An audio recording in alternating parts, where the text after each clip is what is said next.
বলছেন এই যুগ্ম আহ্বায়ক নজরুল ভাই, সদস্য সচিব মামুন রশিদ মামুন, এরা রাজশাহীতে অশান্তি সৃষ্টি করে রেখেছে এবং প্রতিটা জায়গাতে তারা যে প্রতিটা ওয়ার্ডে যে র্যালি বা কিছু করছে সব যুবলীগ ছাত্রলীগের ছেলে পেলে 17 বছর ধরে যারা নির্যাতন হয়েছে তারা কিন্তু এখানে আছে, বাইরে আছে।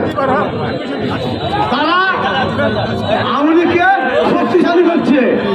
এই অযোগ্য কমিটি ঈশা ভাই, নজরুল ভাই, মামুন, এরা আওয়ামী লীগকে এখন সেন্টার দিচ্ছে, আওয়ামী লীগকে এখন বাঁচাচ্ছে। বিএনপি যার চাকরি যেটা ধরা পড়ছে তারা থানাতে প্রশাসনকে বলে দিচ্ছে এগুলো আওয়ামী লীগের লোক, আর আওয়ামী লীগ ধরা পড়লে তারা থানাতে তবদিল করে আসামি বাইর করছে। মালিক সমিতি হেলাল, শ্রমিক দলের পাখি, গতকাল পরশুদিন 2 দিন ধরে কৃষকদেরকে বিএনপি, যেটা আমাদের বিএনপি সংগঠন, তারা আওয়ামী লীগ হয়ে তারা বিএনপি শ্রমিকদেরকে মেরেছে। তাদের থানা কেস নিয়েনি। এই আব্বা কমিটি, অযোগ্য আব্বা কমিটি থানা 3 ফাংশন দিয়েছে যে আপনারা কেস নেবেন না। তারা আওয়ামী লীগকে দিয়ে বিএনপির উপর নির্যাতন করছে। আপনাদেরকে বারবার বলে দিচ্ছি, আপনারা সতর্ক থাকেন।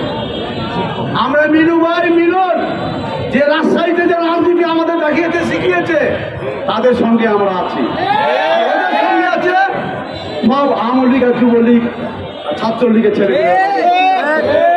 এদিক দিয়ে আপনাদেরকে সতর্ক থাকতে হবে, কারণ যে নির্যাতন শুরু করেছে এই পাখি সারা জীবন আওয়ামী লীগ করলো, এখন বিএনপি লোককে